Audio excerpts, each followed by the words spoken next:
ولو sont خرابين les femmes.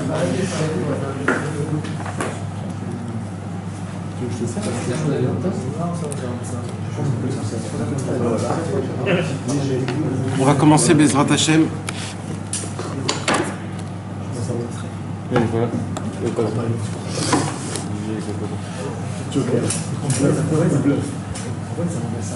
Et on va étudier Bezrat Hashem dans l'Écouté Moharan. On est arrivé dans la Torah numéro 5, comme on a l'habitude. 5 sur le passage 5. Bezrat Hashem, ça va enlever tout l'Aïnara du monde en entier. Trop superficieux maintenant. Ouais.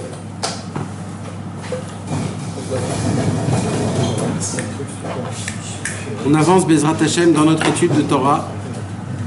Je vais essayer de répéter quelques anecdotes de notre Torah, de l'Écouté Moharan, pour que Bezrat Hashem, avec l'aide de Dieu, l'étude sera mieux compréhensible. Au tout début, on a Rabbeinu Akadosh nous demande d'avoir la acharayut, la responsabilité sur ce monde, car le monde a été créé, chaque homme doit dire le monde a été créé pour moi. Et ça veut dire quoi, le monde a été créé pour moi? Ça veut dire que je dois avoir de la responsabilité sur ce monde, d'essayer de rendre ce monde meilleur dans tous les niveaux et dans toutes les possibilités possibles qu'un homme doit essayer de faire et qu'il est dans sa possession de faire. Mais à la fin, il dit Rabbi Nachman de Breslev que ce qu'on demande à tout le monde, c'est quoi? C'est surtout de prier.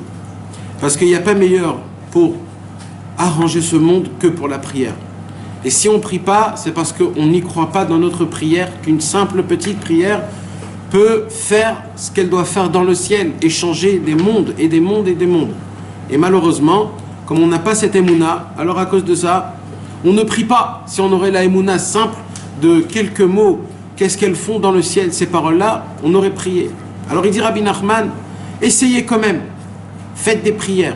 Quand vous voyez des problèmes qu'il y a dans ce monde, vous entendez des malheurs, vous entendez des sirènes, vous entendez des choses, il faut prier pour le Ham Israël. Quand il y a des noms qu'on demande, on n'a pas le droit de baisser les bras et de passer, on n'a pas le droit. On a l'obligation de prier pour le Ham Israël, parce que si c'est venu à nos yeux, alors on doit le faire.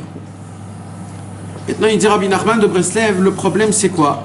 C'est que il dit Rabbi Nachman, si le malheur dans lequel la chose a été décrétée dans le ciel, il a été décrété finalement, alors la prière ne pourra pas aider, dit Rabbi Nachman. Quand il y a un décret dans le ciel qui a été décrété, tamponné, la prière ne peut pas aider parce que la prière est finie, et la porte est finie, et est fermée. On ne peut pas. Ça y est. Alors, on va en parler de tout ça. Alors, qu'est-ce qu'il y a? C'est quoi? Ça veut dire quoi que le décret a été décrété? C'est que ce dossier, ils l'ont pris, ils ont tamponné, ils ont fermé le dossier, et c'est fini. Donc maintenant, le dossier, il n'est plus à la table du roi. Donc ça veut dire, imaginez-vous quelqu'un, un avocat énorme, un number one d'avocat, il vient devant le plus grand juge du monde pour plaider une cause que le dossier n'est pas sur la table, il ne va pas savoir de quoi on parle.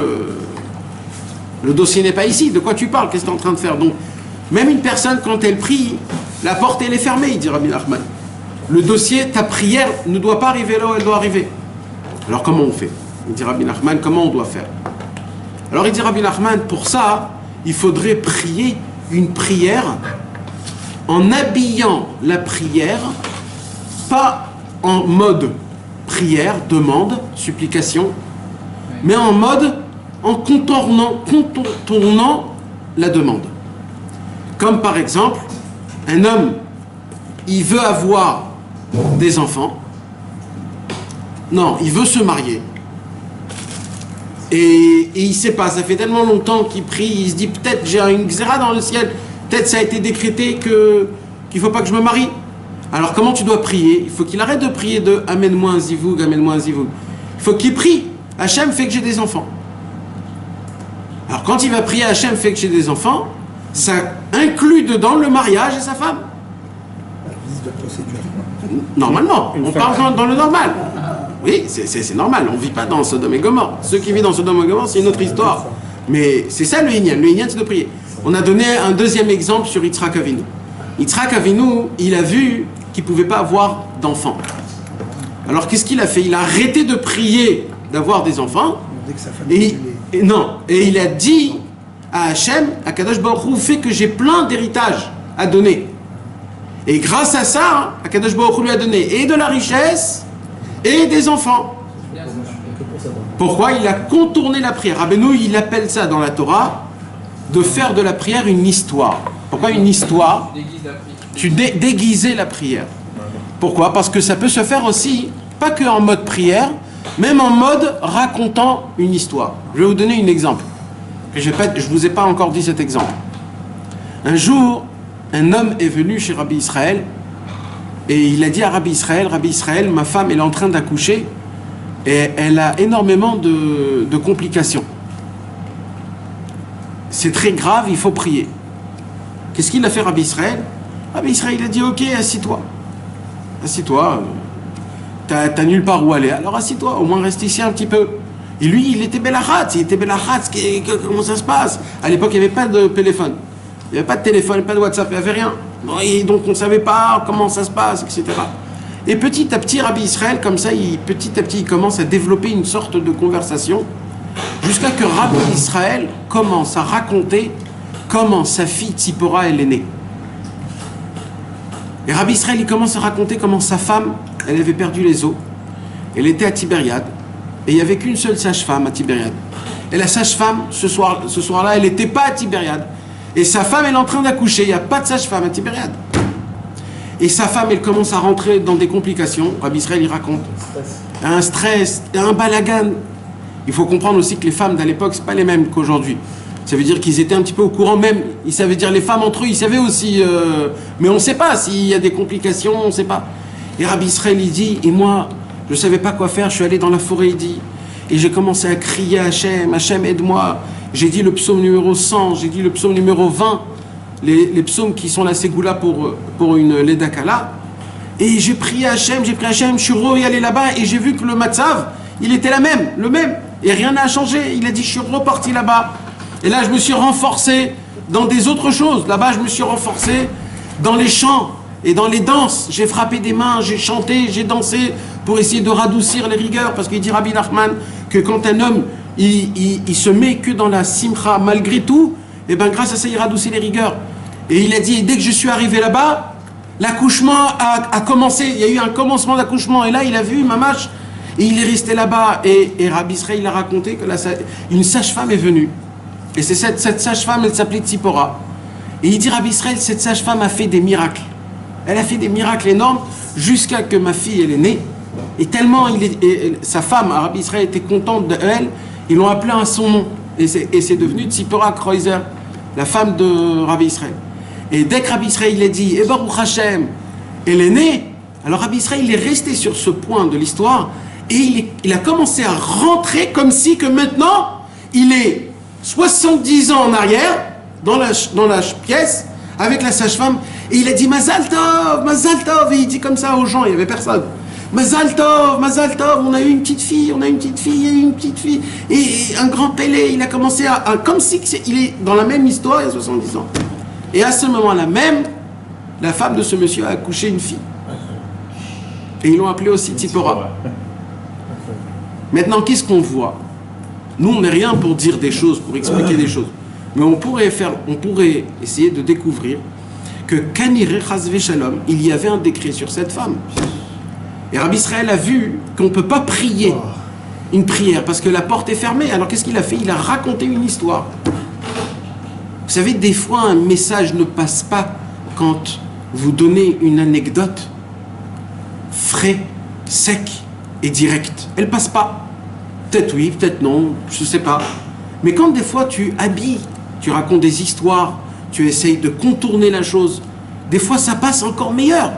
Rabbi Israël, quand il a rapproché tous les élèves, tout ce qu'il a fait Rabbi Israël, dans tout, quand il est parti en France avec les Français, avec les Israéliens, avec les Baalei Tchouva, avec les Chilonim. Rabbi Israël, il avait une artisanat de rapprocher les gens, pas d'une manière en leur donnant du da'at, en leur donnant du sechel, en leur donnant de la sagesse. Non, Rabbi Israël, il n'a jamais choisi ce chemin-là. Rabbi Israël, il a dit, moi, mon travail, c'est quoi?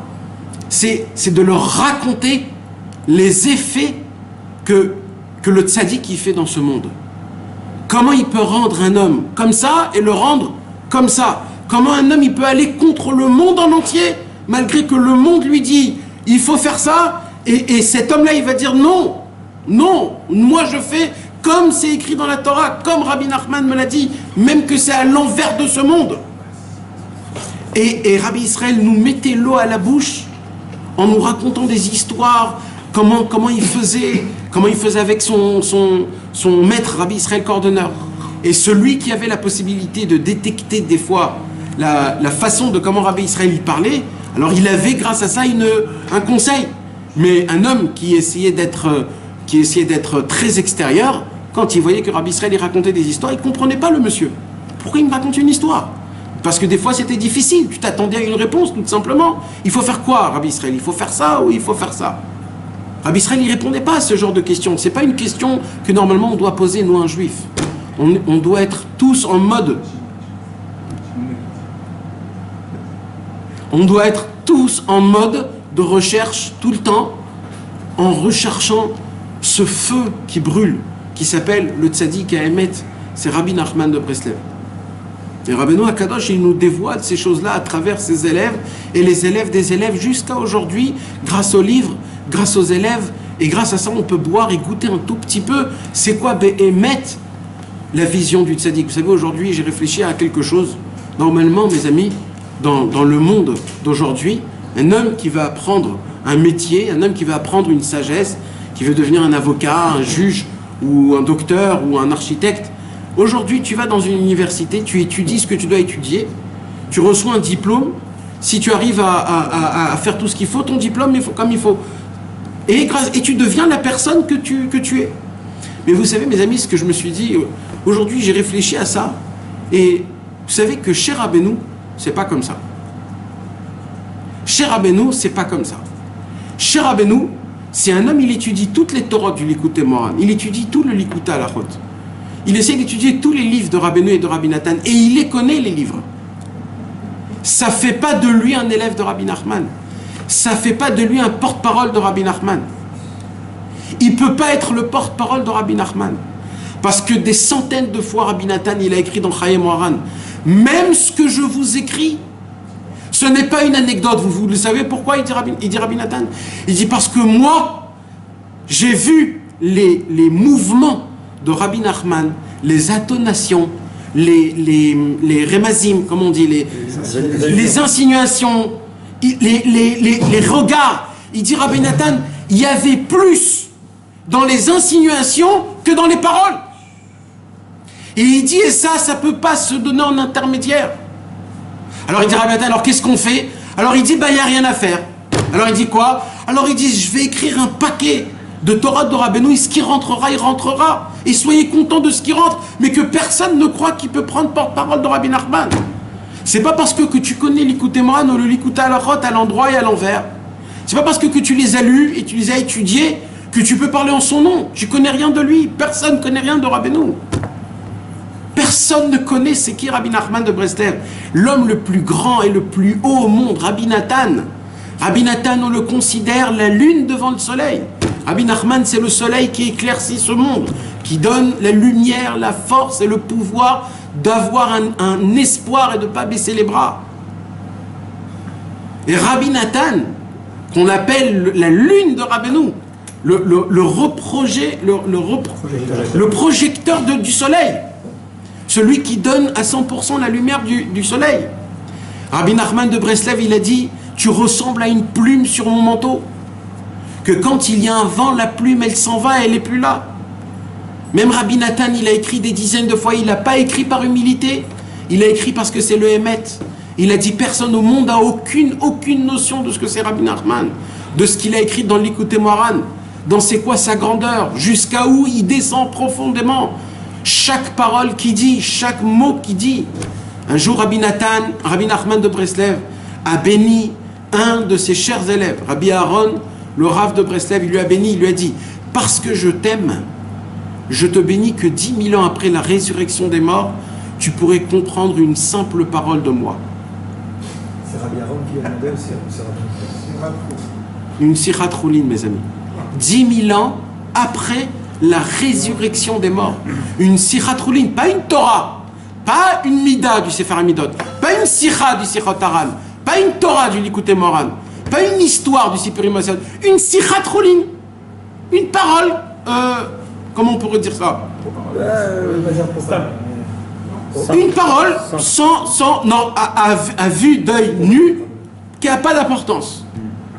Il lui a béni que 10 000 ans plus tard. Et à qui il a dit ça? Il a dit ça à Rabbi Aaron, le Rav de Breslev. Il lui dit, parce que je t'aime, je te bénis de cette bénédiction. C'est la classe, Quoi, c'est quoi? C'est un cadeau qu'on peut même pas s'imaginer. C'est même Rabbeinu qui avait demandé, qui avait rapproché. Au milieu, j'ai entendu ton enregistrement. C'est chaud. Il a dit, faut que tu te rapproches. Si tu te rapproches de moi, tu vas... C'est le même Rabbeinu qui l'a attiré. Alors comment on peut tirer des conclusions? Alors les conclusions, on peut pas les retirer, mon frère. Ça veut dire qu'en vrai... Alors comment on fait? Attends, ça s'arrête là, Rudy. Comment on fait? J'ai pris la place pour poser des questions. Alors écoute bien, c'est une super belle question, j'allais en venir tout de suite. Voilà, tu vois. Mais il faut les poser. Mais écoutez bien, mes amis. On ne peut pas conclure aucune conclusion de Rabbeinu Béhémet. Mon frère, tu t'imagines comment c'est grave, comment on est des alphabets? On a une armoire de livres, un alphabet, on a une armoire de livres de Rabbeinu. On lit et on comprend, et on nous dit, t'as rien compris. Tu t'imagines comment c'est énorme? La toilette du limoud, c'est le hors. C'est que la lumière. Ce que tu... On raconte sur chat. Alors non, écoute-moi jusqu'à la fin. Mais moi ça me va. Moi ça me va très bien. Non. Alors écoute, parce qu'il y a un travail derrière ça. Alors, comment on le fait? C'est la question de Rabbi Nathan. Rabbi Nathan, il va être un Oved Hashem. Non, mais Nathan, il te dit, Rabbeinu lui-même, on ne peut pas comprendre qui c'est, qu'est-ce que c'est. Ouais, c'est ce que je dis. Après que nous, ce qu'on fait avec la Torah de Rabbeinu, Non. On peut nous avancer, évoluer, faire la Avodat Hashem. C'est clair que palier par palier, tu avances et tu montes dans la Avodat Hashem. Mais qui c'est Rabbeinu? Je sais pas. Il faut 10 000 ans après la résurrection des morts pour comprendre une Sichat Choulin. Ça veut dire qu'en réalité, tu prends... Ça n'a rien à voir. Bah oui, tu peux quand même dire. Alors, pas avancer. Faut pas laisser tomber. Je comprends rien, je ne dis pas. Alors maintenant, comment ça se passe? Comment ça se Que passe? la HPA que tu as, du limoud que tu as, elle n'est pas du tout là où tu crois qu'elle est en fait. Non, ça c'est un problème ça. Donc tu nous as mis le truc sur la tronche. Alors, écoutez mes amis, comment ça se passe? Alors, Béhémet, en vérité, on n'a aucune conclusion dans le Likutei Moharan, et pas que dans le Likutei Moharan, dans tous les autres livres. Et on ne peut pas comprendre, Béhémet, c'est quoi la notion Émet que Rabbeinu il nous parle. On ne peut pas comprendre. On ne peut pas comprendre. Il y a des gens qui donnent des cours de Likutei Moharan sans s'annuler à Rabbi Nachman. Ça ne va pas ensemble. Ça ne va pas ensemble. Ça ne peut pas aller ensemble. C'est quelque chose qui se contredit l'un à l'autre. La Torah de Rabbi Nachman, ce n'est pas une Torah de philosophie. Imaginez-vous qu'un homme qui n'est pas religieux donne des cours de Gemara sans qu'il passe rien. Il peut, même s'il connaît la Gemara, il ne peut pas. Un homme ne peut pas donner des cours de Likutei Moharan ou parler de Likutei Moharan s'il n'est pas totalement annulé, qu'il comprend qu'aujourd'hui, on ne peut pas avancer et on ne peut pas se rapprocher de Dieu si on ne passe pas par Likutei Moharan. Alors comment on fait, Rudy? La grande question, comment on fait? Eh bien, Rabbeinu Akadosh, il a attendu pendant des années son très cher élève, Rabbi Nathan. La première fois où Rabbi Nathan est venu, il lui a serré la main et il lui a dit, ça fait tellement longtemps que je t'ai attendu. C'est la première fois qu'on se voit, mais ça fait très longtemps que je t'ai attendu. Pourquoi? Et là, Rabbi Nathan, Rabbeinu, il a dit, parce que dès maintenant, pas une seule parole en vain va partir de chez moi. Tout va être écrit. Rabbi Nathan, vous savez c'est quoi notre reconnaissance énorme qu'on doit avoir. J'ai peur de le dire, mais je le dis entre guillemets et entre parenthèses, des millions de parenthèses. On doit avoir une Akarat Hatov sur Rabbi Nathan plus que ce que sur Rabbeinu. Parce que si on aurait Rabbeinu sans Rabbi Nathan, on n'aurait rien. Même s'il n'y aurait que le Likutei Moharan, on n'aurait rien. Il a fallu Rabbi Nathan pour que Rabbi Nathan fasse rentrer son odeur dans le Likutei Moharan, dans la façon de comment il donne les choses, dans la façon de comment tout s'écrit, tout se fait. Et Rabbi Nathan, ce cher élève, notre maître, Rabbi Israël Cordonneur, il appelle Rabbi Nathan Moharanat. Et Rabbi Nachman, il n'appelle pas Moharan. Il dit le tzaddik, il dit même pas son nom, il dit Rabbi Israël Cordonneur. Il dit Rabbi Israël Cordonneur, je ne sais pas si moi j'ai la possibilité de prononcer le nom de Rabbi Nachman. Et il dit à plus forte raison de parler de lui. Je peux pas, il dit Rabbi, donc il dit je vais pas écrire son nom. Il dit par contre je vais te parler de Rabbi Nathan. De Rabbi Nathan, pourquoi? C'est qui Rabbi Nathan? Ah, c'est son élève, c'est pas son élève. C'est notre maître. C'est grâce à lui, il nous a présenté Rabbi Nachman. Nous, on croit qu'on va directement chez Rabbi Nachman. On n'a rien avec Rabbeinu. On est des sales, on est des pourris, on est des shlemazalnik, on est des paresseux, on est des têtes de têtus, on est des têtes de mules, on refait les péchés, on refait les mêmes erreurs, et ça se répète malgré tout ce qu'on entend, malgré tous nos voyages, malgré tout ce qu'on a essayé. On est des imbéciles, des ânes battus, c'est le Hémet, mon frère. Alors Malassot, parce que on a un problème. Donc nous, on n'a rien avec Rabbeinu. Mais Rabbi Nathan, il est venu et il a découvert le point essentiel qui nous appartient, pas son point lui. Son point lui, on ne connaît pas, mais le point qui devait nous dire. Et il a écrit, comme on peut l'appeler, le Shulchan Aruch du juif. C'est quoi le Shulchan Aruch du juif? C'est le Likutei Etzot. Le Likutei Etzot, c'est le livre, un des livres les plus importants. C'est le seul livre que Rabbi Nathan il a écrit dessus. Le seul, que c'est une obligation de l'étudier tous les jours. Le seul livre. Sur ça et sur le Likutei Tfilot, il a dit. Ce sont les seuls deux livres. Il n'a pas dit ça sur rien d'autre. Le Likutei Tfilot et le Likutei Etzot. Pourquoi il dit Rabbi Nathan?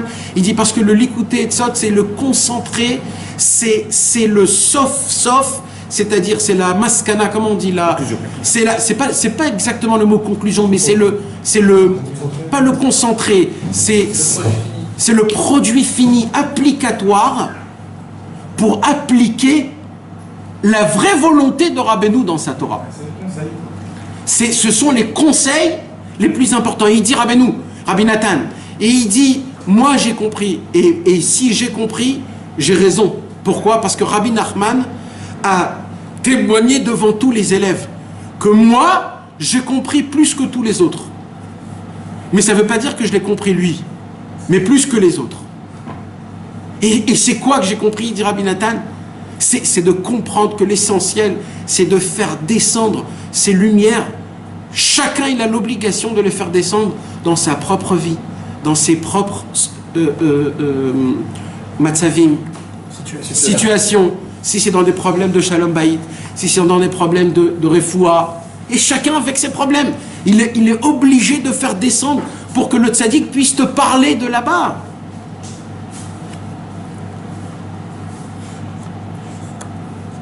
Donc c'est ça la grandeur de Rabbi Nathan.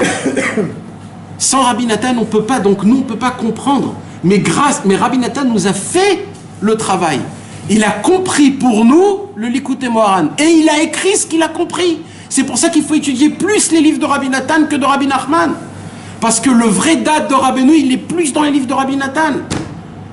Le Likutei Moharan, ça doit être quelque chose de précieux, d'énorme. J'ai lu aujourd'hui une lettre d'un très grand tzaddik, je ne pourrais pas dire son nom, un très grand tzaddik, qu'il a écrit à peu près il y a 100 ans. C'était pas un Breslev, c'était pas un chassid, c'était un rav de communauté très très important et très très grand en Eretz Israël et aussi en Chutz La'aretz. C'est un homme qui a fait des très grandes révolutions dans le monde juif il y a 100 ans, et un jour son fils lui a envoyé une lettre. Son fils habitait en Belgique et son fils lui a envoyé une lettre. Il lui dit: papa, je suis en train de me rapprocher de Rabbi Nachman de Breslev. J'ai étudié pour la première fois Sichot Haran et j'ai envie de faire pousser mes péotes, me tremper au mikvé, faire chatzot et aller dans la forêt faire Hitbodedut. Comme ça, il écrit à son père que son père, c'était pas un chassid, c'était un lamdan, un rave d'une très grande ville. Imagine-toi le choc. Et en plus, son fils n'est pas avec lui. C'est-à-dire, lui, il est en Eretz Israël et son fils, il est en Belgique. Ça veut dire, si presque, il a envie de voyager pour aller lui dire, mais on peut pas, parce qu'à l'époque, c'était impossible, c'était entre les deux guerres mondiales. Qu'est-ce que t'es devenu? Et ben, sachez, mes amis, que cet homme-là, je sais pas combien il faut prendre de ce qu'il a dit, mais c'est juste pour que vous puissiez comprendre. Il a écrit une très longue lettre, ce Rav-là. Une lettre, mamache. Il a écrit des super belles paroles. Il lui a dit, je vais te dire comment il ne faut pas tomber. C'est-à-dire comment il ne faut pas tomber dans la comment de pas comment on dit litot, de pas se tromper dans le chemin de Rabbi Nachman, dans le mauvais côté et dans le bon côté. Dans le mauvais côté, on peut se permettre tout en s'appuyant sur le tzaddik et jeter tout. Et dans le mauvais côté, on peut essayer d'attraper des choses en te disant, ouais, il faut que faire Hatzot, que faire Eid Bédédout, tu vas être un homme qui est sale, tu vas être quelqu'un qui se lave pas, tu vas être quelqu'un avec ses péotes qui sont pas roulés, tu vas être un négligent, tu vas être comme un clochard. Alors je vais te dire exactement. Et là-bas, il lui dit, mamache, il lui dit tous les points, un point après un point. Et à la fin, il lui dit là-bas un truc, c'est un chidouche que j'ai vu nulle part. Il lui dit un chidouche énorme. Qu'est-ce qu'il lui dit? Il lui dit, pour que tu puisses comprendre la bonne odeur de Rabbeinu, il faut préparer son corps et ses habits. Il faut se doucher, il faut s'habiller propre, se mettre du parfum, s'habiller comme si tu vas dans un mariage, dans un endroit propre, qui sent bon, avec un livre qui est beau, qui n'est pas déchiré, qui n'est pas corné, qui n'est pas sale, et tu ouvres le livre, et que si tu arrives à te ressentir de cette manière-là, tu pourras peut-être goûter un tout petit peu ce que Rabbeinu il te parle. Shalom aleichem, ça va. Et il dit que si tu n'arrives pas à faire tout ce travail-là, tu ne pourras pas comprendre Rabbeinu. Pourquoi? Parce que Rabbeinu, il est tellement propre, il est tellement pur, que même toi, si tu ne fais pas cette chose, tu ne pourras pas goûter. C'est quoi Rabbeinu? Tu ne pourras pas.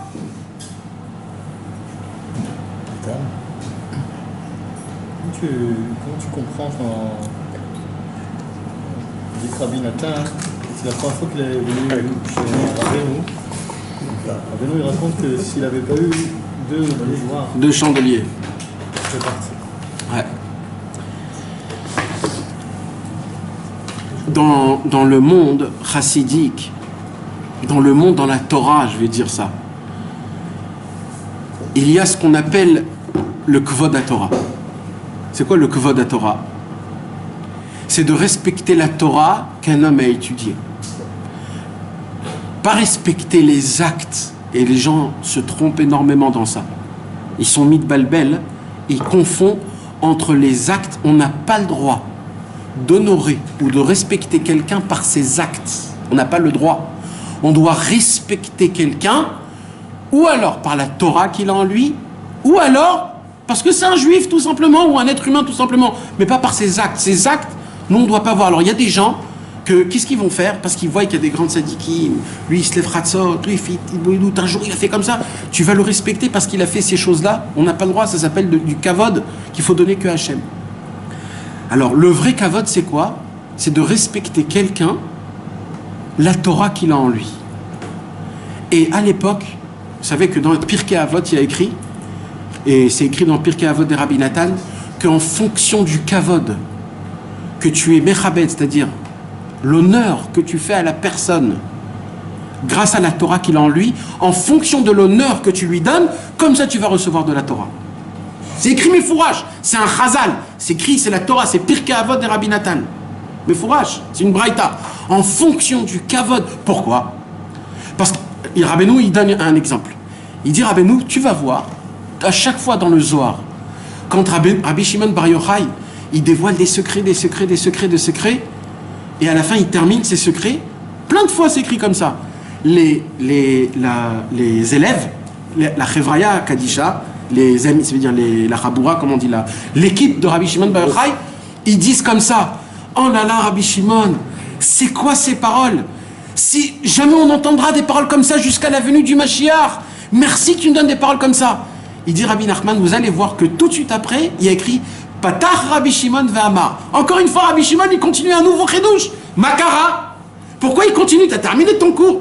T'imagines, tu termines ton cours, tout le monde te dit c'est bien, et d'un coup il dit allez, on reprend dès le début, et il recommence à prendre des nouveaux. Mais c'est mamage ça. Il dit Rabbeinu Akadosh dans Sichot Haran, ces paroles-là que ses élèves, ils venaient et ils donnaient du kavod, pas à Rabbi Shimon, Chas v'Shalom, à la fonction de sa Torah, de ce qu'il a fait, de ce qu'il a dévoilé, ça faisait ouvrir encore un autre... Et c'est comme ça que le Ham Israël, pendant des millénaires, ils ont compris ça, et ils faisaient du kvod à Torah pour recevoir de la Torah. Mais maintenant, le problème, c'est quoi? Alors, c'est comme ça que les gens commençaient à donner des cadeaux aux Talmidei Chachamim. Alors, il y a écrit que c'est interdit qu'un Talmid Chacham, ça je l'ai lu, mes amis, dans les poskim du Shulchan Aruch. C'était un chidouche pour moi, il y a quelques semaines, j'ai lu ça. C'est un chidouche, mais c'est pas écrit dans un livre de Moussar, c'est écrit dans un livre de Halacha, de Psiké Halacha. C'est écrit dans le Bet Yosef, mes amis. Le Bet Yosef, il ramène, je ne me rappelle plus c'est qui, mais le Bet Yosef, il ramène dans Ilchot, Kvod Rabov et Talmid Chacham, il ramène un chidouche énorme. Il dit comme ça, et c'est basé sur la Gemara, il dit un Talmid Chacham, il dit j'en parle même pas qu'il n'a pas le droit d'être pauvre. Un Talmid Chacham, lui, il n'a même pas le droit. C'est interdit pour un Talmid Chacham qu'il a un manque. Pourquoi? Il dit parce que le moindre manque matériel qu'il peut avoir, ça peut l'embêter, qui oser, c'est-à-dire tantiner quelconque, dans son Limouda Torah et dans ses Chidouché Torah. Et si le Talmid Chacham, à cause de ça, il va être pas joyeux, quand un homme il n'a pas de la simcha, il ne peut pas découvrir la Torah. Donc un Talmid Chacham, il y a écrit, la Keïla, il doit faire quoi? Il doit faire en sorte qu'il a tout ce qu'il a besoin. Et c'est un chidouche qui est énorme. Pourquoi? Alors, c'est ce qui s'est passé que toujours, d'un côté, quand moi je viens apporter quelque chose à un Talmid Chacham, je veux lui faire du kavod. Et d'un autre côté, je veux qu'il n'a pas de problème. Et c'est comme ça que, petit à petit, les Béné Israël, pendant des millénaires, depuis la Gemara, depuis tous les temps, on offrait des cadeaux aux Talmidei Chachamim et aux Tzadikim. Il y avait des Tzadikim, presque, que c'était pas Chas v'Shalom exagéré, mais ils étaient devenus, ils avaient tout, mais tout en énorme grandeur.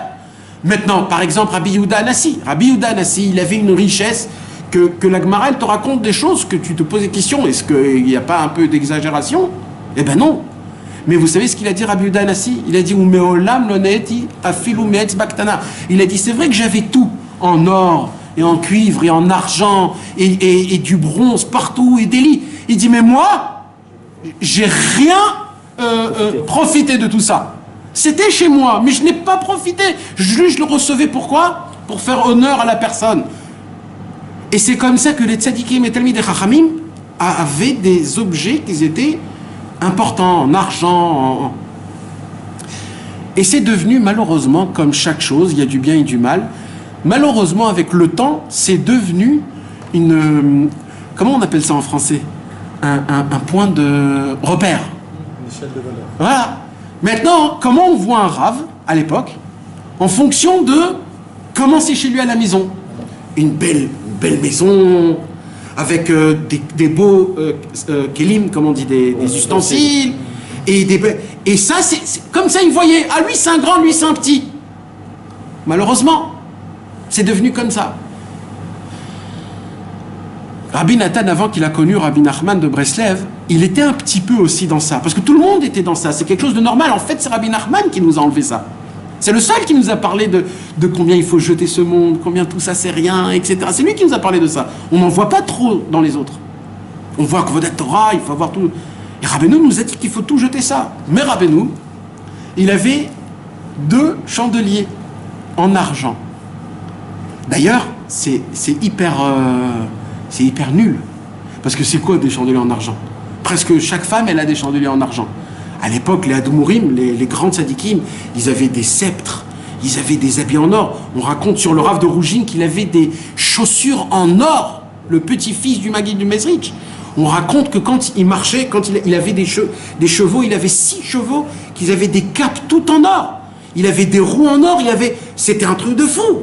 Mais c'était comme ça, Malasot, c'est comme ça. C'était pas des Réchaïm, c'est comme ça, Malasot. C'est la Torah, le vrai Kvod à Torah, c'est ça. Quand Mashiach viendra, ça sera comme ça. Et ça sera propre. Hein? C'est des princes, c'est normal. Nachon, c'est pas des princes, c'est des rois. Man Malchei Rabbanon. Les Rabbanan, ce sont des rois. Et un roi, il doit avoir tout. Alors, avant que Rabbi Nathan a connu le Hémet de Rabbeinu, il a dit à Rabbi Nathan quelque chose qui lui a fait mal. Il lui a dit, si j'aurais pas vu les chandeliers, je sais pas s'il me serait rapproché. Puisqu'il a vu les chandeliers, il a dit, ça doit être quelqu'un d'important quand même. Et c'est ça qu'il a... Dans quelle branche il était?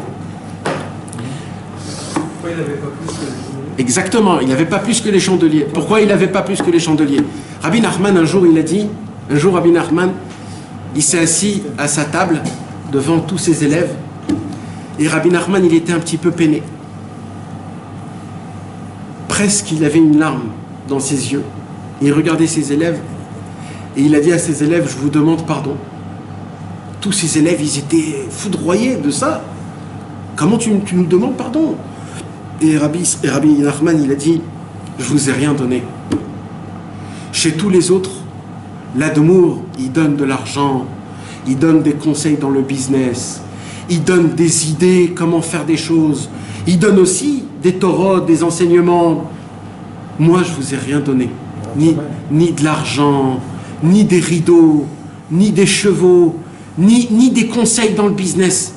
Il a dit, mais par contre, dans le monde futur, le monde en entier aura besoin de moi. La seule différence, c'est que vous le savez dès maintenant. Comme ça, il a dit Rabbi Nachman. Il a dit, mais je voudrais quand même vous faire que votre vie soit plus paisible, que vous ayez un peu plus d'argent. Et là-bas, il dit Rabbeinu, et que vous avez des grandes maisons avec des jardins. Comme ça, il dit Rabbeinu, je voudrais. Il dit Rabbeinu, est-ce que c'est pour les Réchaïm, ça? C'est les Réchaïm qui doivent être dans des grandes maisons? Non, c'est pour tous les Juifs qui sont venus d'Hachem. Il a dit, mais c'est pas grave, ayez patience. Quand le Mashiach viendra, on verra la vérité. Donc Rabbi Nachman, il était dans ce monde très modeste. Il avait presque rien. Rabbi Nachman, il n'était pas habillé comme un grand admour, comme un grand... Il n'avait pas une calèche comme les grands admours. C'était un homme simple, Rabbi Nachman. Il marchait à pied, il marchait à droite, à gauche. Il voyait des gens, il leur parlait. Il essayait de leur réveiller, il essayait de les... C'était un homme qui était simple, Rabbi Nachman. Il n'avait qu'un seul point, il avait un seul but. Rabbi Nachman, il avait un... C'est quoi? C'est de se rapprocher de Dieu et de rapprocher le maximum à Hachem de personnes. De faire rappeler au tout, à l'homme Israël, qu'on a un papa et que ce papa, il attend qu'on lui parle. Malgré ce qu'on faute, malgré ce qu'on l'éloigne. C'est pas grave. Gardez le contact. Gardez le contact. C'est important. Malheureusement, on a une mauvaise idée de l'apparence de nos actions qui sont mauvaises et à cause de ça, on s'éloigne de Dieu. Vous savez, j'ai entendu hier, une maman qui dit à son mari, une femme qui crie à son mari, elle lui crie. Pourquoi? Parce que leur fils a frappé un autre enfant. Alors le papa, il vient, et qu'est-ce qu'il fait? Au lieu de gronder l'enfant qui a frappé son fils, il a grondé son fils qui a reçu le coup. Pourquoi? Parce qu'il s'est dit, c'est pas mon fils, l'autre. Je vais pas commencer à l'éduquer. Qui je suis, moi, pour l'éduquer? Que son père l'éduque, donc moi, je vais éduquer mon fils. La maman, elle vient, elle dit, t'as pas honte? Elle dit à son mari, tu cries sur ton fils à toi qu'il a reçu le coup. Il lui a dit, mais moi je ne sais pas ce qui s'est passé. Peut-être c'était mon fils qui était fautif. J'ai vu juste la fin. Et là, il lui a dit un mot. Il lui a dit, ah papa, il doit être dans tous les cas du côté de son fils. Moi j'ai entendu ça. J'ai dit, Ribono Shel Olam, t'as entendu ce qu'elle a dit, cette femme? Toi, dans tous les cas, tu dois être de notre côté, même si c'est nous les fautifs. Même si c'est nous les fautifs. Tu dois être dans notre côté à nous. C'est ça un papa. Un papa, il doit être dans tous les côtés. Et ça, c'est le Hémet, mes amis. Nous, on se dit, parce que j'ai fait des fautes, mon père m'aime pas. Jamais ça n'existe pas. Un papa, il est de notre côté. C'est Dieu qui combat le Yetzer Hara avec nous. Dieu, il a dit, je fais teshuva que j'ai créé le Yetzer Hara. Je regrette de créer le Yetzer Hara, il dit à Shamit Bara. Pourquoi? Parce que, à cause de ça, mes enfants sont loin. Et ils peuvent pas, on ne peut pas avoir de contact. Et nous, on se blâme ce même problème. On doit continuer, on doit aider Hachem. On doit aider Hachem à combattre le Yetzer Hara en disant à Hachem, Hachem, je suis avec toi même si je faute. Jamais je te laisse, toujours je me rappelle de toi. Mais pour revenir sur la Torah numéro 5, il faut m'arrêter, mes amis, quand ça sort du... Alors, comment on fait quand, Chas v'Shalom, il y a un problème et qu'on ne sait pas si le problème a été décrété ou pas décrété? Michael, tu as posé la question.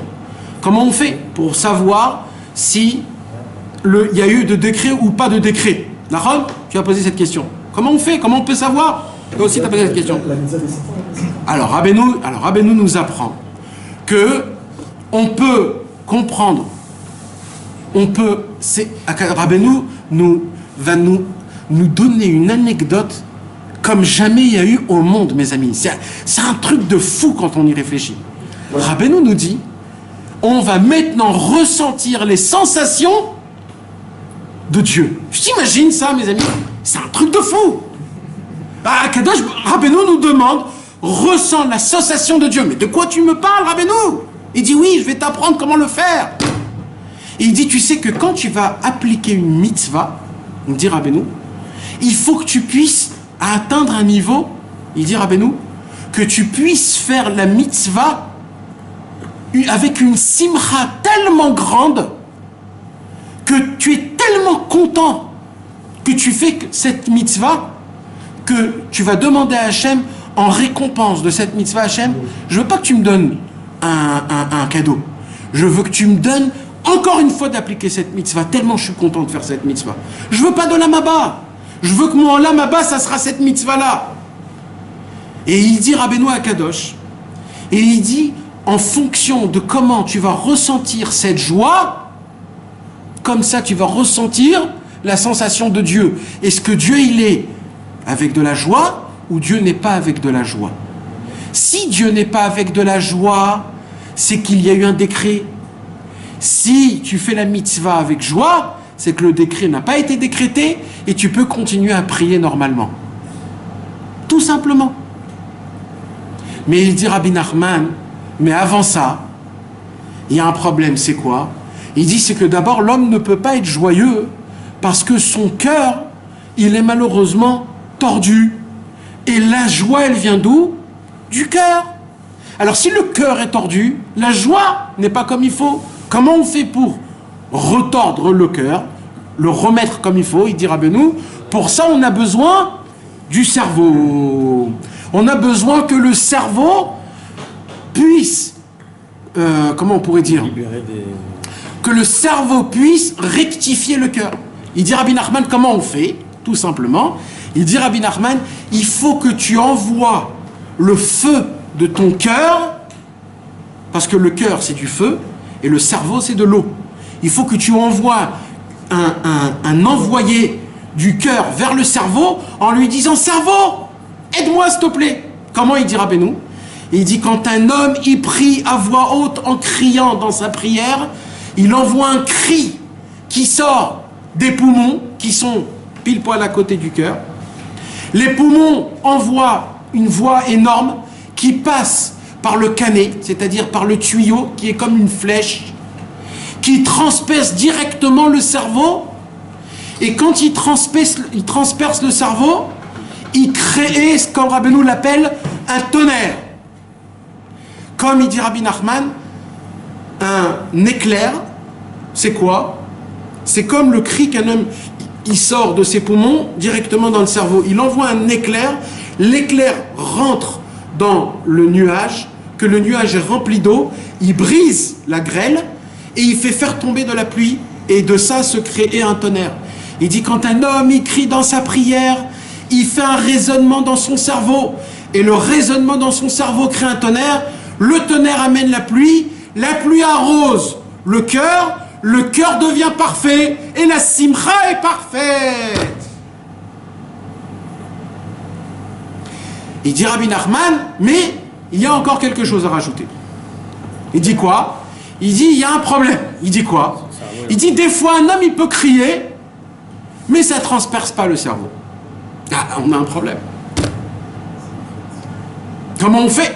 Alors, il dit Rabbi Nachman, il faut réparer le cerveau sur 2 points. Jusqu'à aujourd'hui, mes amis, on a appris le premier point. Ce soir, si on a le temps, on va étudier le 2e point. Le premier point, il dit Rabbi Nachman, dans le cerveau, il y a, en général, 2 côtés. En général. Le côté droit et le côté gauche. D'accord? C'est en général. Il dit Rabbi Nachman, le côté droite, qui est le yamin, c'est le chesed, c'est le bon. C'est quoi le bon?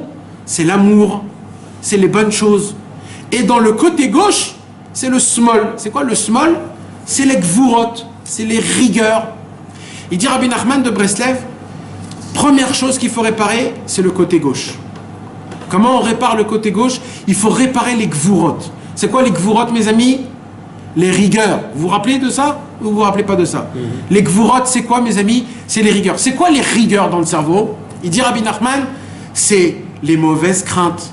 Quand un homme, il a peur, je sais pas comment je vais faire, j'ai des problèmes de parnassa, je sais pas comment je vais faire, je sais pas comment je vais me marier, je sais pas comment je vais faire pour faire grandir mes enfants, je sais pas si je fais bien, ou même Stan, j'ai peur. Un homme, il a peur du chien, il a peur des avions, l'homme est chané. Il dit Rabbeinu, chaque peur, ça endommage le côté gauche du cerveau.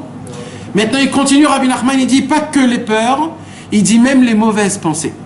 Il y a des mauvaises pensées, des pensées, chas v'shalom, de passion sexuelle, que quand un homme, il en pense beaucoup, à cause de ça, il endommage son côté gauche du cerveau. Et il dit Rabbi Nachman, ça crée quoi? Ça crée une couche que quand on va crier, c'est comme un rebondissement, ça va faire bon, et ça retombe. Ça ne peut pas transpercer.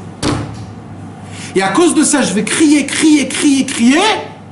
ça ne va pas monter dans le cerveau, et à cause de ça, mon cœur va rester tordu. Il dit Rabbi Nachman, pour ça, il faut faire quoi? Il faut énormément casser, de passer au mode Chametz, au mode Matzah. Il dit Rabbi Nachman, quand un homme, il a des pensées extérieures, il étudie des sagesses extérieures qui ne sont pas notées de la Torah, à cause de ça, qu'est-ce qu'il fait? Il fait pourrir son cerveau. Et à cause de ça, le cri qu'il va crier dans sa prière ne pourra pas faire effet. Jusqu'à là, on a étudié ce soir. Ouais.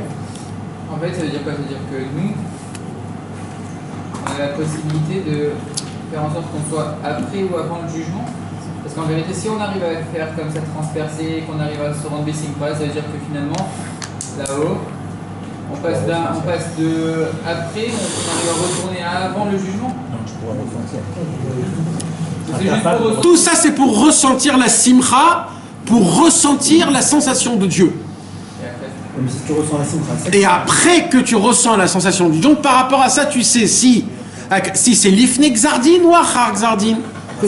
Si c'est l'ifne xardin, tu continues à prier normalement. Si c'est la achar xardin, tu fais l'habit. Tu habites ta prière. Hein? Si t'es Bessimcha, t'es avant Xardin. Si t'es pas Bessimcha, t'es après Xardin. C'est pas ça la règle? Si. C'est qui, David? Oui, mais ça continue, ça s'arrête pas là. Mais t'as pas dit que pourquoi tu dois être Bessimcha? Pour savoir où il est Hachem. Pour ressentir la sensation de Dieu. Et qu'est-ce qui se passe si tu fais une prière déjà déguisée à la base? Déjà déguisée à la base, ça se pourrait qu'elle n'est pas assez efficace. Parce que tu contournes le problème. T'imagines, tu t'assois devant quelqu'un, t'as un problème, tu sais, le mec il comprend pas. Alors il faut être cash, mais donc des fois ça se peut que c'est pas efficace, et même c'est difficile d'habiller une prière. Oui. T'es pas Bessimcha. Non. T'es pas Bessimcha. Non. T'es après le Xardin.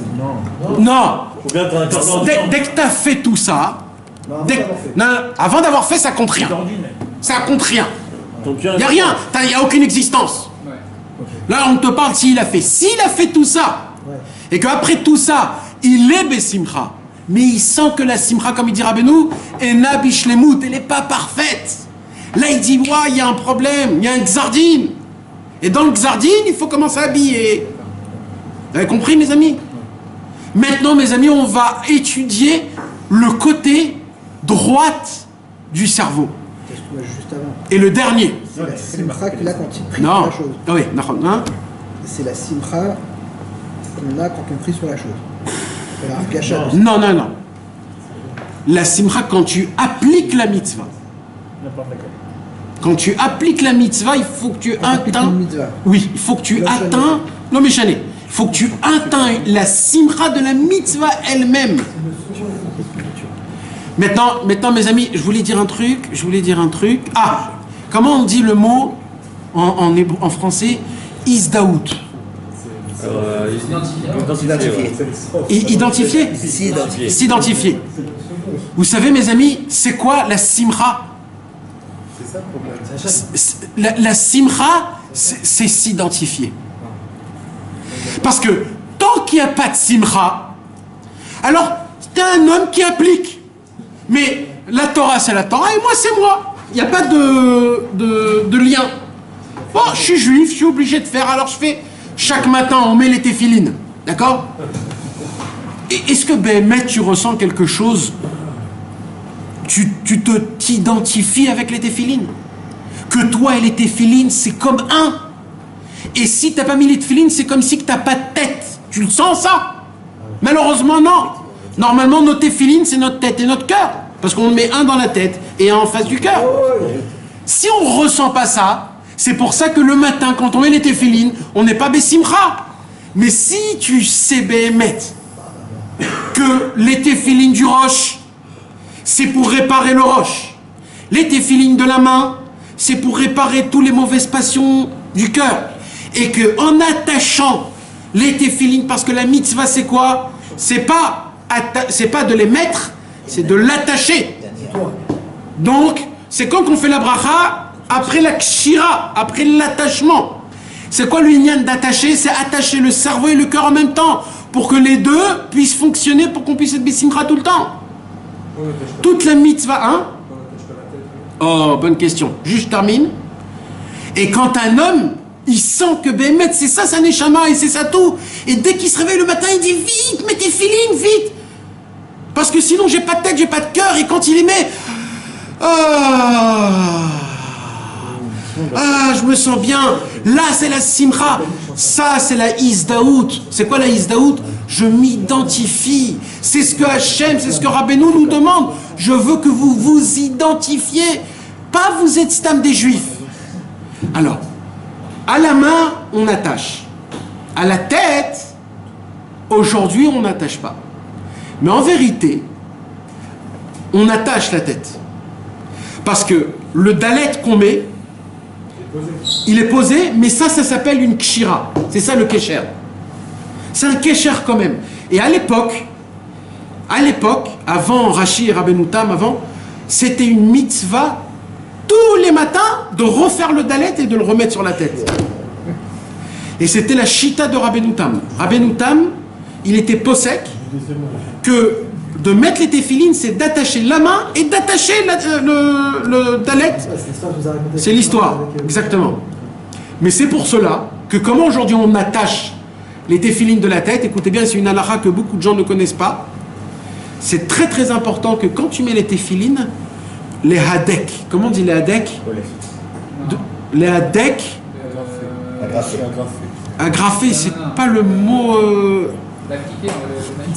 De le fixer, c'est-à-dire quoi? De poser les téphilines. Ça s'appelle pas mettre les téphilines. Et sachez une chose, mes amis, si vos téphilines, ils bougent comme ça et qu'ils sont pas posés, ça s'appelle pas que vous les avez sur la tête. La mitzvah des téphilines sur la tête, c'est quand tu fais comme ça, tac et tac. Tu les enfonces bien. Ça s'appelle kshira. C'est ça tu attaches les téphilines. Tu comprends? Donc oui, il y a un attachement. Donc le inyan, c'est d'attacher les téphilines. Donc la simcha, c'est la isdaout. Alors Bezrat Hashem, ce soir, mes amis, on va étudier aussi quelque chose. Je ne sais pas si vous vous rappelez, mais on a étudié au Shana Rabbah une Torah en entière. Vous vous rappelez la Torah 74 qu'on a étudiée? C'est un petit peu basé sur cette Torah-là, parce qu'on va parler de Avraham, c'est le Chesed, Yitzhak, c'est la Gvura. Et le Chesed et la Gvura, on a dit, c'est les deux cerveaux.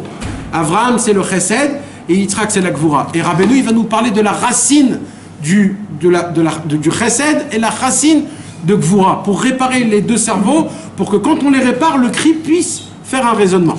Alors on est arrivé dans le Siman He. On commence notre cours, Veteda.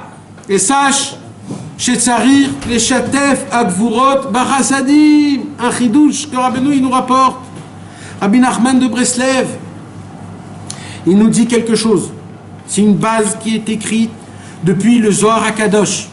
Le Zohar HaKadosh, dans Parashat Pikoudé, Dafresh Nun Zayin Amud Aleph, il nous apprend que Avraham Avinu et aussi le Maor Enaim, sur Parashat Toldot, Rabbi Nahum de Tchernobyl, il explique ce Zohar avec une explication super belle en nous disant que Avraham Avinu, quand il a cherché Hachem et qu'il ne connaissait pas encore Hachem, il a découvert Hachem comment? En faisant du chesed. Pour lui, Akadosh Baruch Hu, c'était que donner l'amour, embrasser, enlacer, la pitié, la miséricorde, l'abondance. Il a créé des tentes partout, il les a ouvertes dans les quatre coins, il faisait du manger partout. Tout ça pourquoi? Pour rapprocher des gens. Il a découvert que comment on peut se rapprocher de Dieu, il a découvert Avraham Avinu que par le chesed. Comment? En sortant du mal. Exactement. Et même en le découvrant, c'est-à-dire même en le découvrant, et se rapprocher et s'aller en abondance comme on ne peut même pas s'imaginer. Tellement Avraham Avinu est devenu grand, il dit le Zohar HaKadosh, que Avraham Avinu, quand il est parti de ce monde, vous savez ce qu'il est devenu Avraham Avinu? La main droite de Dieu. Aujourd'hui, la main droite de Dieu, c'est quoi? C'est Avraham Avinu. C'est Avraham Avinu mamash. Akadosh Baruch Hu, il n'a pas des mains. C'est quoi sa main, Avraham Avinu? C'est à Hachem, c'est Avraham Avinu. Imagine-toi ce que c'est. Mais maintenant, mes amis, avec du chesed tout seul, c'est-à-dire avec du bien, le chesed, c'est pas le bien. Comment la générosité, la bonté. Vous savez que quand il y a trop de bonté, alors après, c'est pas bien. Parce qu'il n'y a plus de règles. Il y a le laisser aller. Il y a le comment on peut appeler ça? Comment on peut donner des notions? L'excès. Il y a de l'excès. Il n'y a plus de limite. On ne ressent plus le bien. Et à cause de ça, les gens, il n'y a plus de... C'est grave. Alors, qu'est-ce qui s'est passé? Il y a Yitzhak qui est né. Yitzhak, il est né où? Il est né de Avraham Avinu. Mais Yitzhak, lui, il a cherché Hachem exactement comme son père Avraham. Mais qu'est-ce qu'il a découvert, Yitzhak? Il a découvert tout l'inverse. Il a découvert quoi? Il a découvert que la seule possibilité de se rapprocher de Dieu, c'est quand il y a des limites, quand il y a des règles, quand il y a des... C'est d'ailleurs la raison pour laquelle Avraham Avinu, lui, il a créé Shacharit. C'est quoi Shacharit? Dès que tu te réveilles, tout de suite, merci Hachem, merci que tu m'as réveillé, merci. C'est tout, ça s'arrête là. Depuis le début de la journée, ça suffit. Yitzhak, il a dit non, moi ma prière, elle est au milieu de la journée, en plein milieu de ton travail, tu dois tout arrêter, tu dois te rappeler de Dieu, c'est plus dur. Yitzhak, il a découvert Hachem avec la gvoura, avec la rigueur, et qu'il y a des règles, il y a des niveaux, il y a des... Et vous savez ce qui s'est passé avec Yitzhak? Il dit le Zohar HaKadosh, Yitzhak, après sa mort, il est devenu la gauche de HaKadosh Baruch Hu. Et vous savez ce qu'il dit le Zohar HaKadosh? Quand HaKadosh Baruch Hu, c'est Mamash notre Torah, quand HaKadosh Baruch Hu juge le monde, il juge le monde avec Avraham et Yitzhak. Avraham, c'est la chesed, et Yitzhak, c'est le din. Et Yitzhak, il est là pour faire le din, et Avraham, il est là pour faire le chesed. Quand un homme, il étudie ça, il dit, waouh, c'est un peu spécial quand même. Mais Rabbeinu, il dévoile un secret énorme, énorme, énorme. Il dit, mes amis, vous oubliez quelque chose. Il dit quoi? Il dit, Yitzhak, il est bien né de quelque part. Yitzhak, il est né de Avraham. Et les Toldot Avraham, Olid et Yitzhak. Pourquoi la Torah, il dit, et les Toldot Avraham, Olid et Yitzhak? Pourquoi deux fois c'est écrit? Et là, il dévoile un chidouche énorme. Rabbeinu, dans Torah 74, il dit, Parce que la racine de la rigueur, elle vient du chesed. Donc n'ayez pas peur, mes amis. C'est un chidouche énorme, c'est une nouvelle vision du Zohar HaKadosh. Il dit, un chidouche énorme, qu'est-ce qu'il dit? Il dit comme ça, la rigueur n'est pas venue en tant que rigueur, il dit le Rabbeinu. La rigueur est venue juste donner une limite au chesed. Ça veut dire en fait la rigueur, elle aide le chesed. Pas la rigueur, c'est la rigueur. Le chesed, c'est le chesed. Non! La rigueur, elle est pour que le chesed, il soit la perfection. Et c'est qui? C'est Yaakov. Et sur Yaakov, il y a écrit quoi? Akol, Kol, Yaakov. C'est qui crée l'union entre le chesed et la gvoura? Quand tu cries du cœur, tu fais monter dans le cerveau, ça crée le chesed, le rachamim, l'inclus du chesed et du din. Toute notre Torah. C'est pour ça qu'on dit chesed les Avram. Avram, c'est le chesed. Yitzhak, on l'appelle Zera Yitzhak, la semence d'Yitzhak. Pourquoi la semence de Yitzhak? On a dit que la semence, c'est shitouf de chassadim et des gvurot. Parce que dans la semence, il y a du chesed et il y a de la gvura. C'est quoi le chesed? C'est de la bonté. La couleur du chesed, c'est la couleur blanche. Et la semence humaine, pour qu'elle puisse être fertile, elle faut qu'elle tire comme un égée. Il faut qu'il y ait un jet. Et ça, c'est quoi ce jet? C'est le feu, c'est la gvura. Donc dans la semence humaine, dans le spermatozoïde, il y a et le chesed et la gvura. Mais comment on est zoré d'avoir le chesed et la gvura? C'est pour ça qu'on dit Zera Yitzhak. Yitzhak, lui, il vient, c'est la gvura, pour enlever le chesed. Et Kol Yaakov. Comment on est horaire? Comment on réveille tout ça? Grâce au Kol. Celui qui crie, il ressemble à Yaakov. Et Yaakov, il a cherché Hachem comment? En criant, en faisant Arvit. Arvit, tu fais où? Arvit, tu fais la nuit. La nuit, c'est quand un homme il est dans une période où c'est sobre, où c'est noir, où c'est difficile. Et là-bas, tu dois prier Arvit. Tu dois découvrir la lumière. Et ça, c'est grâce à quoi? Grâce au cri. Alors, il nous dit Rabbi Nachman, ça ne suffit pas juste de s'occuper du côté gauche du cerveau qui est les mauvaises pensées, les sagesses extérieures et les craintes. Il dit Rabbi Nachman, il faut s'occuper du côté droit. Alors il dit comment? Il dit Rabbi Nachman, pour ça il faut arranger les deux côtés du cerveau. Donc c'est-à-dire il faut les chatef akvurot b'chasadim. Il faut associer les rigueurs avec les bontés. Smola beyemina. Il faut associer le côté gauche au côté droit. C'est-à-dire, et là il y a un chidouche qui est énorme mes amis. Dans Etzot Mevoharot et dans Biur Alikutim, le Biur Alikutim, il nous fait dévoiler un secret énorme dans cette Torah, c'est quoi? C'est un chidouche énorme. Il dit comme ça.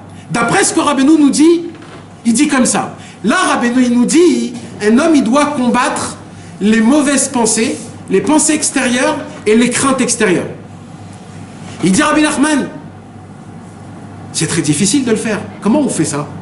Alors il dit, tu veux savoir comment on le fait? Il dit, quand tu vas t'occuper de ton cerveau du côté droit, c'est-à-dire du chesed, c'est-à-dire de la bonté, par l'amour, grâce à ça, tu pourras le contrôler. Ça veut dire quoi? Et il dit, les maasé, le Etzot Mevoharot, il dit, un homme, il essaye de travailler sur une mida.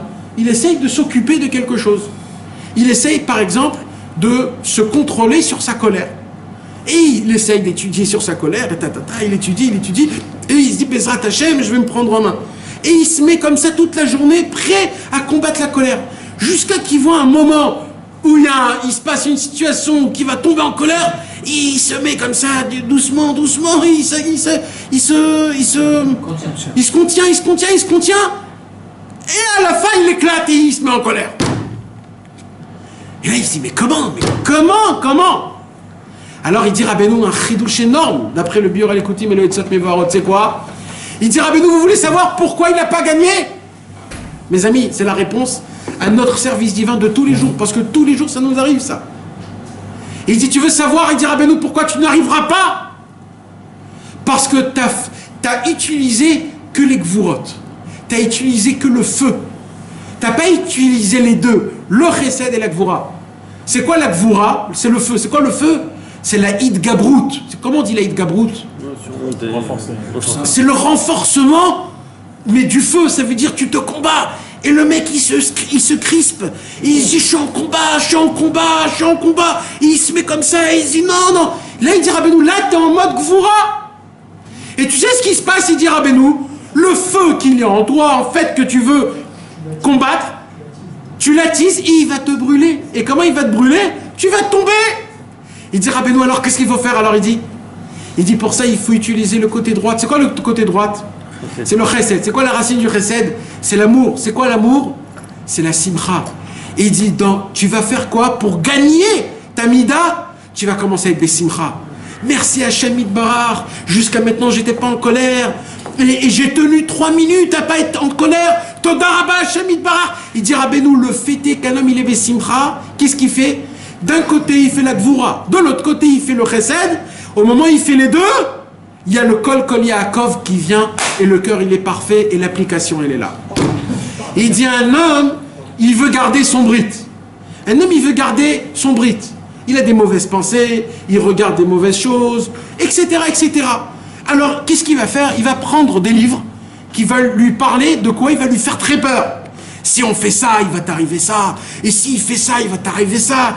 Et s'il fait ça, tu vas perdre ton mazal. Tu n'auras pas de parnassa. Tes enfants vont mourir. Et papa, le mec, il s'est dit, ouh là là. Et quoi? Ça le crispe. Et quand ça le crispe, Bevadaï que tu le fais pas parce que ça te fait très peur. Mais combien de temps un homme il peut être crispé? Combien? Même Chazvé Shalom, quand on perd un proche, même le plus proche, il y a un moment où ça y est. Alors combien de temps tu peux être crispé? Alors ça va te crisper 2 semaines. Mais après les 2 semaines, qu'est-ce qui va se passer? Tu vas devenir un malade mental. Et là, alors quoi? Il dit, Rabbeinu, tu sais pourquoi tu tiens pas? Parce que tu es toujours en mode gvura. En feu, tu es en mode combat tout le temps. Il dit, Rabbeinu, calme-toi mon frère. Combat l'Yetzerara avec l'opposé du Yetzerara. C'est quoi? C'est l'autre côté, c'est la simcha. La simcha, c'est l'amour, c'est la gentillesse. Il dit, Rabbeinu, Ismach Israël Beosav. Il faut être content que je suis proche de Dieu. Il faut être content que Dieu est content de moi. Il dit, Rebavon Bereb Nachmen, un homme qui n'a pas la émouna, que Dieu est content de lui, qui commence même pas à servir Hachem, il dit Rebavon Bereb Nachmen. Il dit, parce qu'il ne pourra pas tenir. Parce que la seule possibilité de tenir dans son service divin, c'est d'être content que Dieu est content de moi. Ismach Israël Beosav. Quand il y a Ismach Israël Beosav, là il y a les Ishrelev Simcha. Il y a la Simcha. Et là tu peux prier. Là il y a tout l'essentiel, c'est la Simcha. Si un homme il croit qu'il peut servir Hachem sans la Simcha, il se trompe. Il dit Rabbeinu, c'est pour ça que les gens ils travaillent sur des midotes. Un homme il veut pas tomber dans la gava. Il veut pas tomber dans la gava. Il essaye de pas tomber dans la gava. Et il se met en mode combat.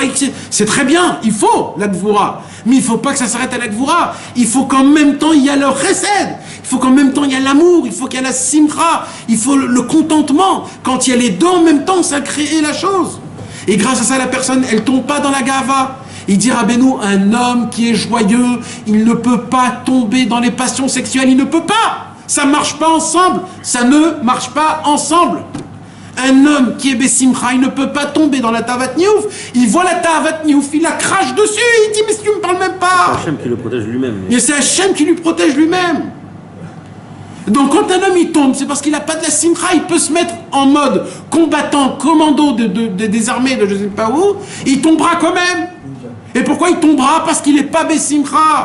Parce que la Torah, c'est pas quelque chose de pesant, qui te pèse. Il faut trouver la simcha. C'est pour ça que Rabbi Nachman, aujourd'hui j'ai lu dans Rabbi Israël, il a écrit dans l'Agdama du Nahat HaShulchan. Il y a une Agdama du Nahat HaShulchan. L'Agdama du Nahat HaShulchan, c'est Rabbi Israël Cordonneur qui l'a écrit. Parce que c'est lui qui a imprimé le Nahat HaShulchan. Et là-bas, il a écrit un chidouche qui est énorme. Il dit Rabbi Israël Cordonneur,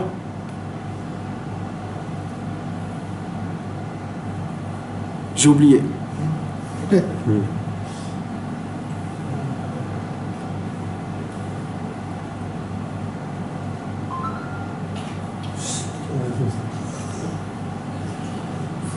Il n'y en a pas ici. Bezrat Hashem, ça viendra. Alors maintenant, donc qu'est-ce qu'il nous apprend ici, Rabbeinu? Il nous apprend que tout le Inyan, c'est quoi? C'est les Shatef Gvurot Bachasadim. Smola Beyemina. Ça veut dire quoi? Quand tu vois que Chas Veshalom, un homme, il tombe et qu'il est dans une mare de boue et d'excréments remplis de ta'avot autour de lui, entre une série et une autre série, et entre clope et une autre clope, et entre un bitul zman et un bitul Torah, et entre des ta'avot et des passions remplis, puants, avec des gros mots et tout ça. Il est là et d'un coup il se rappelle qu'il y a Rabbeinu dans le monde. Je me suis rappelé de ce que je voulais vous dire. Et quand il se rappelle qu'il y a Rabbeinu dans le monde, il se dit oi, oi. Et le fêté qui dit oi, ça, ce Inyan-là, ça le réveille. Et il dit Rabbeinu, tu veux savoir comment tu veux sortir de là? Une seule chose, ne dis pas oi. Parce que oi, tu t'enfonces encore plus. Non, c'est bien. Et il dit, mais comment tu peux sortir de là-bas? Il dit, sois content que dans cette situation, tu t'es rappelé de moi. Que tu as encore une pensée pour moi. Sois content que tu as encore un juif. Sois content, parce que c'est que la simcha qui pourra te faire sortir de là où tu es. Tu ne peux pas sortir de aucune ta'ava si tu n'es pas besimcha. Rabbi Israël Cordonneur donc a écrit dans l'Agdama du Nachat HaShulchan un chidouche qui est énorme. C'est écrit dans plusieurs endroits, mais Rabbi Israël Cordonneur là-bas il a vraiment mis le point dessus. Et il dit comme ça, c'est quoi la chose la plus importante que Rabbeinu nous a dévoilée?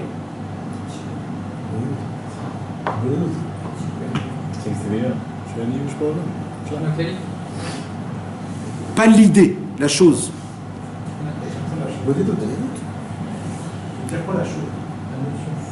La chose à appliquer. À Rosh Hashanah Sheli, Olé à la Kol. Le Ouman Rosh Hashanah. Il dit Rabbeinu, et Nahon. Il dit Rabbeinu, et dans le Rosh Hashanah, c'est quoi le plus important? Il dit Rabbeinu, c'est le kibbutz. C'est quoi le kibbutz? C'est la réunion. Et il dit dans la kibbutz, c'est quoi le plus important? Il dit non, c'est l'amour qu'on doit avoir l'un envers l'autre. Est-ce que vous comprenez ce que je suis en train de vous dire? De venir à Ouman à Rosh Hashanah, ça ne s'arrête pas là, mes amis. Il y a un travail. Tu dois venir à Ouman à Rosh Hashanah, tu dois faire partir du kibbutz, et tu dois, dans le kibbutz, aimer les gens qui sont dans le kibbutz, mais tous les aimer, mes amis. Si Chas Veshalom, un homme, il a une mauvaise pensée sur quelqu'un, mais c'est très grave. Et il dit Rabbeinu, Rabbi Israël Cordonneur, et ça ne s'arrête pas là. Et le but de tout ça, c'est quoi? C'est d'être Bessimcha. C'est-à-dire, ça, il dit, c'est Ouman Rosh Hashanah. Le Ouman Rosh Hashanah, le but de Ouman Rosh Hashanah, c'est pour qu'on puisse avoir cette Simcha d'Hashem Yitbarach, et c'est ça qui dit d'annuler le Xardin. Pour que le Xardin, le Tzadik, il puisse prier et enlever tous les Xardines de toute l'année. C'est pour ça qu'on vient chez lui à Rosh Hashanah. Parce qu'à Rosh Hashanah, c'est le Xardin Mamash. Donc le but, c'est quoi? C'est la Simcha. Vous imaginez, mes amis, de quoi on parle? La Simcha, c'est pas encore une autre chose. S'il n'y a pas ça, il n'y a rien.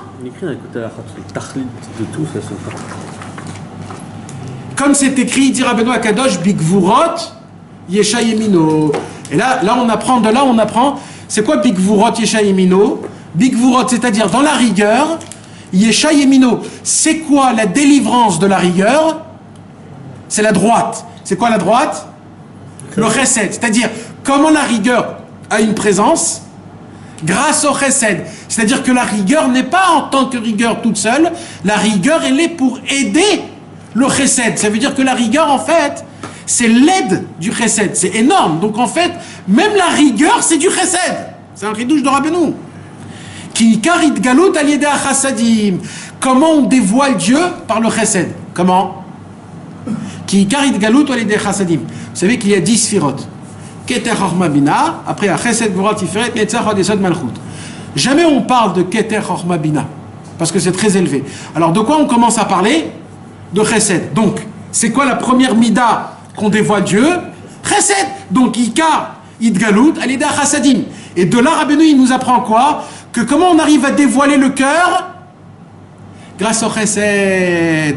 Comment on arrive à faire sortir, à créer le tonnerre? Grâce au chesed. C'est pour cela que l'éclair, il est blanc, le nuage, il est blanc, la pluie, elle est de couleur transparente, qui est l'équivalence du blanc. Et c'est quoi le blanc? C'est toujours le chesed. Kemoshe Katouv, Shev le Yemini. Vechen Sarich le Shatef Ahava Imaïra. Ça ne suffit pas de garder ma crainte. Il faut aussi mon amour, le chesed de la Gvura. Parce qu'on voit que même dans le tonnerre, il y a le chesed et la Gvura. C'est quoi le chesed? C'est le blanc que je vous ai expliqué. Et la Gvura, c'est quoi? C'est le tonnerre en lui-même. C'est la puissance de la pluie quand elle descend. C'est quoi la puissance de la pluie quand elle descend? C'est exactement comme quand un homme il a un rapport avec sa femme et qui fait sortir son spermatozoïde. Alors il fait sortir le spermatozoïde et ça tire comme un jet. C'est exactement le même effet quand il pleut. Quand il pleut, en fait, ce qui tombe, ce sont des semences qui vont ensemencer le cœur pour que le cœur fructifie de la simcha. Mais comment on fait ça? Grâce au chesed et au gvura. C'est quoi chesed et au gvura? Les deux cerveaux. Le chesed et le gvura, c'est de travailler à Shamid Barach en mélangeant la rigueur et la bonté. La rigueur, c'est quoi? C'est de se mettre des barrières. C'est le niveau de Yitzhak. C'est d'essayer de se contrôler comme un soldat comme il faut. Mais il ne faut pas oublier la bonté, l'amour, qui est la simcha, de travailler à Hachem qu'avec la simcha et la rigueur en même temps qui pourra crier tout le reste. J'ai pas compris juste par rapport à ce schéma-là.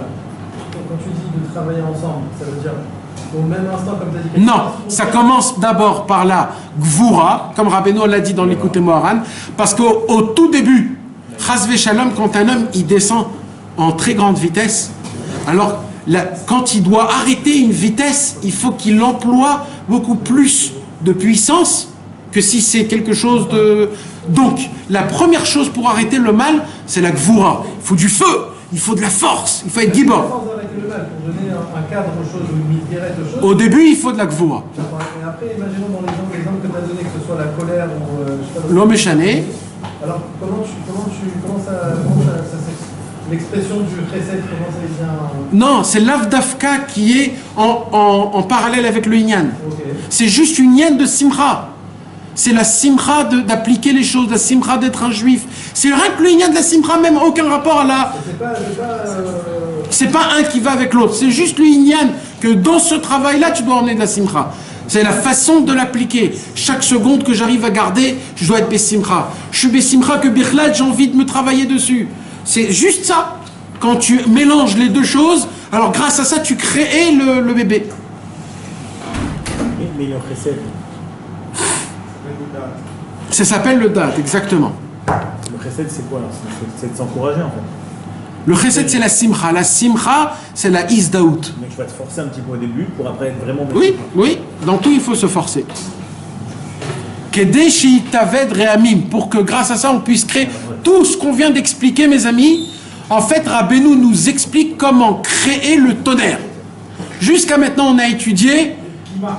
Qui marche. Jusqu'à maintenant, on a étudié la façon de comment on crée l'éclair, que l'éclair transperce le cerveau, mais il peut ne rien faire. Comment l'éclair crée le tonnerre quand on associe le travail de rigueur et le travail de joie, de chesed et de bonté. Le travail de rigueur, c'est la ira. On a dit les mauvaises pensées, les sagesses extérieures et les pensées extérieures et les craintes extérieures. Et c'est quoi la simcha? C'est le côté droit, c'est la simcha. Quand tu fais les deux en même temps, tu crées mamash le bruit du tonnerre qui est le shilouv, qui est en fait le mélange de chassadim et de gvot. Mes amis, tout ce que je vous expliquais, est-ce que c'est clair ou c'est un peu compliqué avec les mots Il y a un truc, si tu dis le tonnerre, il vient des poumons. Non, l'éclair. Il vient du cœur. Oui, mais c'est pareil en fait. Parce que Oui, mais le côté, la commande que tu as expliqué sur le cerveau, c'est droit et gauche, c'est dans le cerveau. dans le cerveau, Donc c'est pas le tonnerre. Le tonnerre, il vient des cœurs ou des poumons pour taper le cerveau. non, les poumons, c'est une sorte de dérivé de cœur. On l'a expliqué déjà que les poumons, Kaviarol, c'est écrit dans le Tikkun HaZohar, que les poumons, ils ont été faits pour refroidir le corps de la chaleur du cœur. Le cœur, quand il bat, il est tellement chaud qu'il aurait pu brûler le corps. Qu'est-ce qu'il a fait Hachem? Il a mis juste en entourant ou juste à côté du cœur, il a mis les poumons. Donc en fait, les poumons, c'est comme pour aider le cœur. Donc le cœur et le poumon, c'est pareil. Maintenant, le cœur, il a en lui un cri énorme qui sent qu'il ne peut pas être Bessimcha. Alors il va utiliser les poumons, qui va envoyer un cri. C'est quoi le cri? C'est une sorte d'éclair qui va l'envoyer directement dans le cerveau. Et pour qu'il puisse faire son effet, il faut que grâce à ça, on garde notre cerveau de Hametz, de Matzah, des Chassadim et des Gvurot, d'inclure les deux travails pour que le tonnerre il éclate et qu'il puisse rendre notre cœur parfait. Ça, c'est la deuxième façon. C'est quoi La première, c'est le cri, et la deuxième, c'est des courants. Non, c'est une seule Le chose. cerveau, il participe au cerveau. Mais pour casser le raid de Hametz en Matzah, Ouais. c'est que le cri. Oui, mais on ne peut pas casser le raid du Hametz et du Matzah, on ne peut pas le casser si on n'arrange pas le mort des Chassadim et les Gvurot. Donc ton cri doit être rempli de chesed. Non, le cri en lui-même, il est du Chesed et de la Gvura. C'est pas au moment où On a tu vas dit. crier que tu vas faire le- Non, mais dans ta voix, on a dit qu'il y a du feu, il y a de l'air et il y a de l'eau. On a dit dans le cri. T'es dans ta vie et tu es en train de combattre la colère. Et alors là, tu apprends toute la route, c'est aussi des dîmes, d'accord? Et d'un coup sec, tu es bessimcha d'avoir appris le dîme, et là tu vas crier vers Hachem, et là ça va péter ton cerveau. C'est pas dans ton cri que tu vas prendre ton cerveau gauche et ton cerveau droit, et d'un coup sec, tu vas crier Hachem. Et oh, on n'est pas des médecins, frérot. C'est que dans ta vie, t'es en rigueur, t'es en colère, ou des trucs, tu vois. Alors toi, tu travailles avec quoi? Avec la route, c'est des dîmes, c'est le dîme, la route. Et en même temps, tu dois être baissé parce que si tu es trop bédine, tu vas te contenir, comme il a dit. Et à un moment donné, tu vas tomber. Donc là, qu'est-ce qu'il faut que tu fasses? Tu sois bessimra dans ça, avec le dîme. Et là, tu vas commencer à prier Hachem, d'être content d'être avec Hachem, d'avoir étudié la lacha et le dîme. Et d'un coup, c'est ça va péter ton cerveau. Donc là, tu as le cœur droit. Je crois qu'il faut que tu pries, monsieur, aussi, vraiment. Oui, mais pas en pensant à ton cerveau gauche et ton cerveau droit. Nachon, Sfirata Omer Vet. T'as compris, vas-y? Un endroit où Il y a un bébé après. Nachon.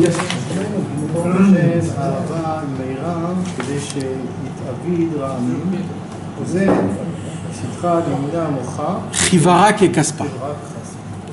Alors, Rabbeinu, il dit, c'est ça ce qu'il y a écrit dans le Zohar HaKadosh.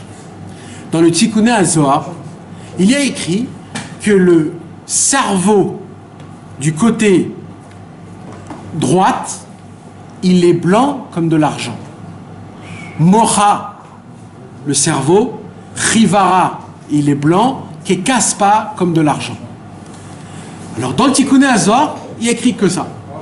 Le cerveau droite, il est de couleur de l'argent, et le cerveau du côté gauche, il est du couleur rouge. Comme ça, il y a écrit. Alors nous, on comprend quoi? On comprend, ça voudrait dire que le côté droite, c'est du chesed, parce qu'on a dit que le blanc, c'est le chesed, et le côté gauche, c'est rouge. C'est quoi le rouge? C'est la rigueur, la gvura. Et ça s'arrête là. Rabbeinu, il dit non, ça va plus loin que ça. Il dit pourquoi le cerveau droit, il est blanc? Il dit parce que quand tu es bessimcha, c'est toi qui blanchis ton cerveau. Et pourquoi? Parce que le tonnerre, et ce qu'on a expliqué, si notre cerveau, c'est un âne, c'est-à-dire c'est un nuage, que le nuage il est blanc, et que tu dois créer un tonnerre, et tout ça, c'est quoi? C'est quand un homme il crie, quand un homme il fait les chassadim et les gvurot. Donc en fait, ce qu'il dit Rabbi Shimon Bar Yochai dans le Tikkun HaZohar, que le cerveau il est blanc, pas il est blanc, il faut le rendre blanc. Comment? Quand tu fais tout ce qu'on vient d'expliquer. C'est ça qu'il dit Rabbeinu, le pshat. Tu compris? C'est ça qui est Kaspa. Kaspa, c'est l'argent. C'est blanc d'une couleur de l'argent. C'est flamboyant. C'est tellement Flan- blanc que ça brûle. Exactement. Il y a du blanchiment, c'est pas marché. Le blanchiment d'argent, ça rend des simcha. Normalement. Veze vayasha vayam. C'est les façadiers. Et les chasadim et les cours. Le mec qui écoute ça maintenant, c'est des malades, frère. Ça fait 1h30 qu'il déballe pour dire le blanchiment, c'est bon. Il y a écrit que comment il y a écrit im techapesna ka kesef v'chamat monim. Non, im titzrof kesef ki tzraf kesef. Ça va éclater la tête de mes frères. Il y a écrit comme ça que comment on arrive à rendre l'argent. Dans Shir HaShirim, si je me rappelle bien, c'est dans Shir HaShirim qu'il y a écrit l'amour. Dieu il dit l'amour que je porte sur vous ressemble au blanc de l'argent, à l'argent. Et la Gemara elle pose la question, c'est quoi, ça veut dire quoi, ça veut dire quoi? Alors dans les Mefarshim on explique un chidouche qui est énorme. C'est quoi? C'est que le chidouche dit comme ça, quand tu trouves de l'argent dans la terre, alors l'argent il est encore sale. Je parle de la matière argent. D'accord? Donc elle est un peu sale. Alors qu'est-ce qu'il faut faire? Alors avant de... Non, il ne faut pas le polir. Polir c'est le diamant. Le diamant on polit. Mais l'or et l'argent, comment on le rend parfait? On doit le brûler. On doit le chauffer. Et quand tu le chauffes, qu'est-ce qui se passe? Tu le ramollis. Et quand tu le ramollis, tu vas voir quelque chose de spécial, c'est que d'un coup, le mal, il va se... Maintenant la question c'est, quand tu sais qu'il est à 100%, quand tu sais, si par exemple l'argent est mélangé avec du fer, il n'y a jamais 100%. Pourquoi? Parce que sinon il est très mou. Il est trop mou. Ah, alors quoi? Alors on va dire propre, on va dire le plus propre possible. Quand? C'est quand? C'est quand l'argent te reflète. Quand ça devient un reflet, un miroir, là tu es sûr qu'il faut arrêter de le chauffer, ça suffit, tu peux faire de la matière. Akadosh Baruch Hu, il vient, il dit, vous voulez savoir combien je vous aime comme de l'argent, ça veut dire quoi? Ça veut dire quand moi je veux me voir dans un miroir, je veux que le miroir me fasse montrer ma figure et qu'il me donne en fait comme figure vous. Parce que le reflet de moi, c'est vous, mes enfants. C'est ça le pshat.